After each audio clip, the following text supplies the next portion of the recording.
Hello and welcome back to Technology Now, a weekly show from Hewlett Packard Enterprise, where we take what's happening in the world and explore how it's changing the way organizations are using technology. We're your hosts, Michael Bird. And Alicia Kempson-Taylor sitting in again for the lovely Aubrey. And Alicia, we are sat literally opposite each other. Where in the world are we? Yeah, today we are in the London Customer Innovation Centre. So very strange to be sat opposite each other today. Yeah, it is. It's quite a novelty because I think usually I record episodes with Aubrey and Aubrey's the other side of the Atlantic. But we are in the Customer Innovation Centre in London, full of lots of interesting stories from some of HPE's customers. Maybe we'll do an episode on that at another time. But for now, Alicia, what are we talking about in this week's episode? Yes, so in this episode, we are looking at technology which is just around the corner, which many of us haven't stopped to think about, Wifi7. So the new standard is due to be ratified at the end of this year, although is already appearing in certain products. It promises a huge boost to speed and latency of Wi-Fi, giving wired-like experience. So why aren't we hearing more about it? And what do you need to know? Well, if you're the kind of person who needs to know why what's going on in the world matters to your organization, then this podcast is for you. And if you haven't yet done so, do make sure you subscribe on your podcast app of choice so you don't miss out.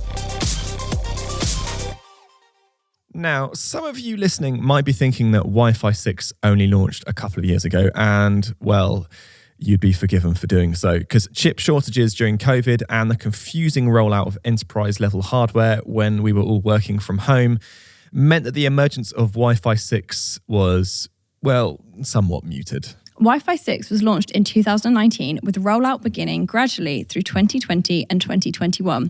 It promised 9.6 gigabits per second throughput, enough for near instantaneous connection of any number of devices. But demand for connecting that many pieces of equipment, think office spaces or sports venues, dried up due to the COVID pandemic, significantly slowing the rollout, according to findings by ABI Research, which we have linked to in the show notes. According to research by TrendForce, Wi-Fi 6 didn't overtake Wi-Fi 5 as the dominant standard until late 2023. We've linked to that one as well. So, just 1 year on, we're being teased Wi-Fi 7. So, is it time to upgrade? Well, again, I've been speaking with Darrel Rhodes. He's a consulting systems engineer at HPE Aruba Networking. Darrel, welcome to the show. Thank you very much, Michael. It's a privilege to be here. So, Darrel, it feels like we've only had Wi-Fi 6 for like 2 years or something. It feels like Wi-Fi 6 is still fairly new. So, Wi-Fi 7, what's the need for it? What are the big differences? I know where you're coming from. Wi-Fi 6 had a difficult birth, shall we say. Wi-Fi 6 was all about efficiency. Wi-Fi 7 is very much more emphasized on speed. In fact, as part of the standard, it's actually known as the extremely high throughput standard, whereas Wi-Fi 6 was extremely high efficiency. Are we now talking the death of wired networking? Are we talking the death of Ethernet at your desk? That's a very bold statement. I'm probably not going to go quite that far, but I certainly think that there's an element of that. You know, where many companies are embracing remote working or, hot desking. I know that term's been around for a long time, but it truly is. For example, I'm a remote worker and I don't have a desk in the HPE office. But when I go in, I need to find somewhere to sit, and I don't dream of having a wired connection anymore. And yet, my device is capable of, multi-gigabit speeds through the Wi-Fi. And it may be that I'm a graphic designer sitting in a studio managing and handling huge file sizes. Before, it was a no-brainer. You were absolutely going to have a wired connection into the back of your big workstation. Whereas now with this new Wi-Fi 7 standard, the throughput or the capabilities of it are so high, then a wireless connection now can be standard rather than huge cable drops. I know you don't want to get too technical, but can you give me some speeds and feeds just so I can sort of picture the differences? Okay. Well, nothing like putting me on the spot there, but sorry. That's okay. Sorry. Wi-Fi 5 was the first into gigabit and beyond standard. And we do need to be mindful. So I'm a tech guy, as you announced me. And so I tend to live more in the realms of reality rather than, comparing data sheets and the hypotheticals that might be on there. So Wi-Fi 5 is anywhere between sort of 1 and 2 gigabits per second potential. Wi-Fi 6, somewhere around the sort of 5 gigabits per second potential. And with Wi-Fi 7, you're testing me now, I believe it's somewhere around between 7 and 10 gigabits per second potential. I do need to caveat out to say, because it's Wi-Fi and because it's a shared medium, as we call it, i.e., everyone sharing the air, rather than having a unique cable between, a data closet and your computer, the actual data rates that you receive depend very much on frequency, configuration, your device, and there are a lot of it depends in there. Yeah. But the technology is enabling faster speeds. Massively so, yeah. Yeah, okay. So I know you said you didn't want to get into tech, but you're teasing me a bit there. So please. The 3 headline benefits of Wi-Fi 7. So the first one is the modulation technique. This is how the data is kind of squished down, if you like, onto the radio waves, and that's called the modulation technique. And we've gone from, it's known as QAM, quadrature amplitude modulation. I'm sure that bit will get cut out. But the modulation technique has jumped from 256 QAM in Wi-Fi 5 to 1,024 QAM in Wi-Fi 6 to 4,096 QAM in Wi-Fi 7. So, we've got a 4-fold increase in the ability to squish the data, it's a non-technical term, onto the radio signals that are sent and received from, the client and the network. So that's the first one. The second one is about channel widths. And again, in each Wi-Fi standard, they've got wider and wider and wider. And if you think, it's a clumsy analogy, but if you think many of the ways that data is sent on Wi-Fi are like vehicles on a motorway, on a freeway. And with Wi-Fi 5, you could say we had up to 4 lanes of traffic. With Wi-Fi 6, up to 8 lanes of traffic. And with Wi-Fi 7, up to 16 lanes of traffic. That's what we're capable of doing. Now, as I said a moment ago, not all deployments utilize all of this massive capability, but as we're sort of hypothetically talking about what the standard can do for us, then those examples stand. Then the third huge benefit, and it's been realized in a kind of side technology that some of our guests listening today may not have heard of, and that is Wi-Fi 6E. So we had the Wi-Fi 6 standard, which is based on something called 802.11ax. Now, within that 802.11ax standard, that covers wireless usage in 3 frequencies, 2.4 gigahertz, 5 gigahertz, and for the first time, 6 gigahertz. But because 6 gigahertz wasn't quite ready in 2020 with all the regulatory bodies around the world, like the FCC for the US, Ofcom for the UK, vendors weren't releasing 6 gigahertz capable equipment at that time. And then as the standard has matured, the Wi-Fi Alliance, who are the people who come out with the Wi-Fi names like 5, 6, 7, and so on, they coined the new phrase Wi-Fi 6E, and that's for Wi-Fi 6 capable equipment that can utilize a 6 gigahertz frequency. But Wi-Fi 7 encompasses all of those 3 frequencies without the E moniker on the end. That's the magic key to unlocking lots more reliability and speed, particularly. Thanks, Michael. That's a fascinating chat with Darrel so far, and we'll be back with more from the interview in a moment, so don't go anywhere. Okay, well, now it is time for Today I Learned, the part of the show where we take a look at something happening in the world that we think you should know about. And Alicia, I think you have something this week. What do you have? Okay, yes, thanks, Michael. I'm actually taking us to the UK this week. Slightly unexpected UK-based episode, isn't it? Yes, Sorry, too. listeners. The Advanced Research and Invention Agency, or ARIA for short, is the British equivalent of DARPA in the US. it's just published a series of reports into everything from fully synthetic plant life to advanced climate forecasting, and one called Managing Our Climate and Weather Through Responsible Engineering, which sounds pretty intriguing, right? Yeah. It's essentially a thesis on how we can engineer climate cooling with the aim of, quote, answering fundamental questions on the practicality, measurability, and controllability of technologies that one day might be used to actively cool the Earth. Options the UK body is exploring include stratospheric aerosol injection. Ironically, that is pumping chemicals into the upper atmosphere. Right. And other options explored are marine cloud brightening and increasing the reflectivity of Earth's surface by regrowing ice sheets. Wow. They even explore building space-based reflectors to shade the Earth from the proportion of incoming sunlight.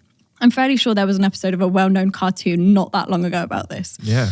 There's no concrete proposals outlined in the paper just yet, but it's safe to say that if British scientists get their way, the rest of the world will be a greyer, cloudier, darker place. So basically just the UK then, yeah? Yeah, that sounds about right. Well, thank you for that, Alicia. What an appropriate story for a rather cold, wet September morning here in the UK. That's what the script says. It's actually quite sunny. Right. Anyway, now it is time to return to our guest, Darrel Rhodes, to talk about the exciting opportunities of Wifi7. Well, let's dive into 6 gigahertz because I'm not going to profess to know much about frequency ranges, but can I make some assumptions here, or maybe you can explain? Because from what I understand, different frequencies provide different levels of either speed or range. So what does 6 gigahertz in particular, what does that frequency range give above and beyond 2.4 and 5? Yeah, you're absolutely right. What 6 gigahertz gives us is a huge chunk of interference-free frequency.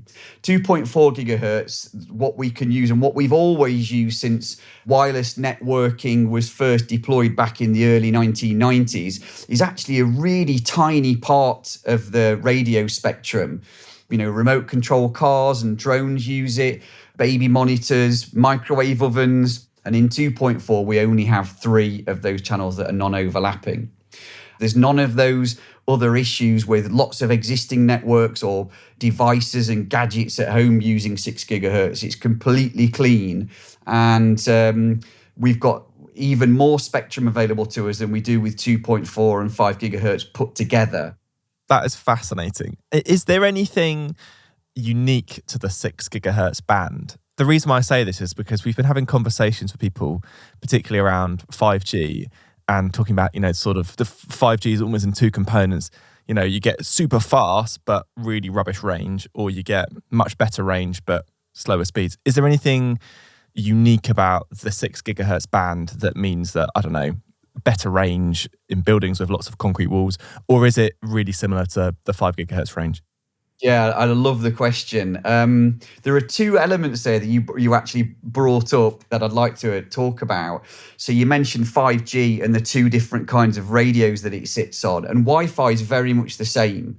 So the new features that I talked about, there's a bunch of other more difficult to explain technologies as well that have some really cool names like multi-link operation and channel puncturing within the Wi-Fi 7 standard, and they are frequency agnostic. And so with the modulation as well, it's frequency agnostic. So you will get that ultra high or the potential for that ultra high modulation regardless of the frequency that you're on. And it's really great that you brought up the distinction between the benefits of 6 gigahertz, which is very much worth talking about, but that Wi-Fi 7 has also its own benefits regardless of that frequency. And then in addition to that, I also want to talk about, as you say, different frequencies behave in different ways. It's a really easy equation, is that the higher the frequency, the more that frequency or those radio signals that are on that frequency get attenuated by stuff. You, me, our walls in our office, the floors in our homes. And that attenuation is more acute the higher the frequency of the radio signals. And so effectively it requires more radio power for those signals to go as far as what we're used to previously. So 2.4 gigahertz is lower. it has more penetration through stuff, whereas 6 gigahertz is higher, and that will get more easily attenuated. But if I can kind of put my RF nerd hat on for a second and say that actually in today's modern networks, that's what we're actually looking for. As more and more devices are migrating to using Wi-Fi, and as we said, preferring Wi-Fi connections to wired connections for a multitude of reasons, we've changed the way that we design Wi-Fi networks now from big cells with lots of clients on one big box, normally to more cost-effective access points, but we deploy them in such a way that we want to connect fewer devices, but that are closer to each of the access points. And probably the perfect example of this is in hotels. I designed back in the day lots of hotel networks where the guy said to me, the only place we can get cables to is down the corridors. So you put Wi-Fi access points all the way down the corridors, and you hoped that the signals penetrated through the fire doors and the walls and the bathrooms, and that you got some half decent signal inside the rooms. And so what we were looking for in those days was signal propagation as far as we could get it. The reality is that all those access points could see each other and were effectively fighting with each other, because ultimately some of them had to be on the same channels using the same frequency, and that brings problems to Wi-Fi. What we do now in modern hospitality designs is we still have those corridor APs, but there's many less of them. They're spaced much further apart, and then we put a smaller access point into each and every room. And this gives a much better service, much better signals to the devices that are in that room. And it also means that when we're using these higher frequencies, which we're relying on more and more, the stuff, the walls, the bathrooms, the mirrors, the TVs, everything that's in the room that's preventing the signals from propagating outside of the room, then that's what we want, because we don't want interference in the neighboring rooms or in the corridors. Yeah, that makes a lot of sense. So, final question, Darrel, which we ask all of our guests. Why should our audience be paying attention to the rollout of Wi-Fi 7? Why should they care? Great question. Well, do I need to upgrade? That's the question. And coupled with, is Wi-Fi 7 going to bring huge benefits to how I use Wi-Fi? There are answers where absolutely yes, you need to upgrade. And that would be maybe you have legacy Wi-Fi because of the challenges around 2020 and COVID and all of that difficulty. Maybe you didn't upgrade and you're still running Wi-Fi 5 grade equipment and you've been considering an upgrade. Well, if you do upgrade to Wi-Fi 7, there's no doubt about it, you'll see huge benefits.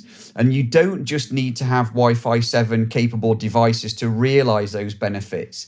Because all Wi-Fi is backward compatible, it brings latest tech that you don't see. So for example, the microchips, the RAM, the processors, the Ethernet connections, everything is kind of state of the art. So you'll see immediate benefits then deploying a box you purchased in 2024, 2025 compared to one that you did, in 2015. But also, as the generation of your client devices becomes more modern, what happens is they are more efficient, they are faster. And without, again, getting too technical, is Wi-Fi restrictions in the past have always been about how much time each device takes on the network to get or send its data. And with these new devices, they're so fast, and with these new improvements in the Wi-Fi technology, it means they can jump onto the network, download what they need to, upload what they need to so very quickly that they're leaving lots of available time or capacity for the older devices to jump on and do their job more slowly. It is the latest and greatest of this wonderful technology, Wi-Fi, that has revolutionized all of our lives, I think, being able to be connected on the go. Awesome. Darrel, thank you so much. Really appreciate having you on the show. Thank you so much for your time. And you can find out more of the topics discussed today in the episode show notes. Right. Well, we are getting towards the end of the show, which means it is time for This Week in History, a look at monumental events in the world of business and technology which has changed our lives. So, Alicia, what was last week's clue? Can you just remind me? Absolutely. The clue last week was it's 1960 and this ship boldly went into the atomic age. Any ideas? I thought it was about a space probe that was nuclear powered, but I now think I'm wrong. What was the answer? Well, we will find out. What was the answer? It was, of course, the launching of the USS Enterprise. I was wrong. You were wrong. The world's first nuclear-powered aircraft carrier. Construction of the Enterprise began in 1958, and being the first of her kind, she did have some quirks. She was, and still is, the longest naval ship ever to be built at 342 meters or 1,123 feet long. Goodness. She is also the only ship to have more than 2 nuclear reactors, because why have 2 when you can have 8, obviously? So all of this did come at a cost, and Enterprise was the only one of her kind ever built out of a planned 6. The other ships being judged far, far too expensive. What a ship. Wow. Yeah, absolutely. Thanks, Alicia. Now, the clue for next week is it's 1869, and this Austrian invention was a real red letter day. Tell me what it is, Michael. I don't know. I have no idea. Oh, anyway, well, that brings us to the end of Technology Now for this week. Thank you so much to our guest, Darrel Rhodes, Consulting Systems Engineer at HPE Aruba Networking. And to you, thank you so much for joining us. This episode of Technology Now was hosted by Michael Bird and myself, Alicia Kempson-Taylor. It was produced by Sam Datta-Paulin, with production support from Harry Morton, Zoe Addison, Aubrey Lovell, Alison Paisley, Elisa Mitri, and Camilla Patel. Our social editorial team is Rebecca Wissinger, Judy Ann Goldman, Katie Guarino, and our social media designers are Alejandra Garcia, Carlos Alberto Suarez, and Amber Maldonado. Technology Now is a Lower Street production for Hewlett Packard Enterprise, and we'll see you at the same time, the same place next week. Cheers. Bye.